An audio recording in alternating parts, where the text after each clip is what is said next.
The air in the room grows cold. The words hang there, suspended in the silence between heartbeats. I need space. 3 simple words. But they are not simple. They are a key turning in a lock you didn't know existed, sealing a door you can never open again. You hear a request for distance. What you should hear is a declaration of finality, a psychological checkmate. Your mind races. What did I do wrong? How can I fix this? You see it as a problem to be solved, a puzzle to be reassembled. This is your first mistake. You're trying to play a game that has already been lost. She isn't asking you for space. She's telling you she has already created it. The space she needs isn't physical. It's emotional. It's a vacuum where her attraction for you used to be. Let's be clear. This is not a negotiation. It is a eulogy. It's the quiet, polite funeral for a feeling that has died. You will offer solutions. I can change. I'll give you all the space you need. Just tell me what to do. But you don't understand. She doesn't want you to do anything. In fact, your frantic attempts to fix things are the very reason she needs to get away. Your neediness is a weight. Your panic is a cage. You think you're fighting for the relationship, but you're only suffocating its ghost. This isn't a sudden event. It's the final symptom of a long illness. The signs were there. You just refused to read them. Remember the silences that grew longer? The "I'm fine" that was clipped and cold? The way her eyes would look through you, not at you? Each one was a brick being laid in the wall she was building between you. I need space is simply her announcing the wall is complete. Here's the brutal truth. A woman who is in love, a woman who is deeply attracted to you, does not want space from you. She wants to close space. She wants your presence, your time, your essence.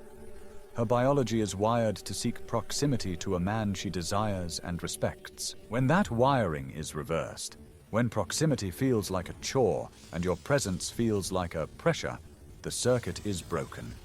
Irreparably. Let's consider Mark and Alara. For 2 years, they were inseparable. Their lives were a shared story, every chapter written together. But slowly, subtly, the ink began to fade.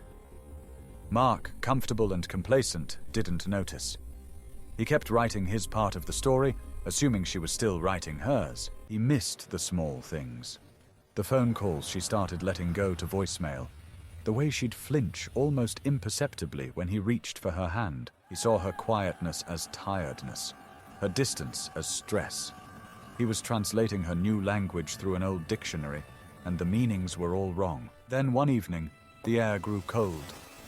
"Mark," she said, not looking at him. "I think I need some space." Mark's world tilted. He did what every man in his position does. He panicked, and then he negotiated. "Of course," he said. "Take all the time you need, I'll be right here." He thought he was being noble, understanding. He was actually hammering the final nail into the coffin. Because "I'll be right here" is not what she wants to hear. It's a chain. It's pressure. It tells her that this space is a test, and that he is waiting at the finish line, expecting her to return. The space was never for her to miss him. The space was for her to get used to his absence, to transition out of the relationship with minimal confrontation. It is a buffer zone, a decompression chamber for her emotions. While you are holding your breath, she is learning to breathe again. So what is the correct move when the checkmate is called? You have one. Only one. You accept the game is over. You do not say, "I'll wait." You do not ask, "For how long?" You do not offer to fix, to change, to bargain. You look at her, calmly. You say, "I understand." And then you give her the one thing she wasn't expecting. You give her even more space than she asked for. You give her silence. You give her absence. You remove your energy from her orbit entirely. This is not a strategy to win her back. Let's be very clear about that. The game is over. This is a strategy to win yourself back. Her request for space is a gift. It is the end of your duty to her happiness and the beginning of your duty to your own. You will take this space, and you will build a new world in it. A world for one.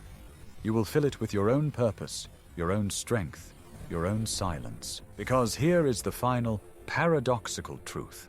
The only possible way for her to ever feel attraction again is for you to truly, completely let her go. She has to feel the full, undiluted consequence of her choice. She has to experience the vacuum of your absence. Most of the time, she will simply be relieved. She got what she wanted. But sometimes in that silence, a different feeling might grow. Respect. Respect for the man who didn't beg. Respect for the man who had the strength to walk away with dignity. Respect for the king who, upon hearing checkmate, simply tipped his own crown and left the board.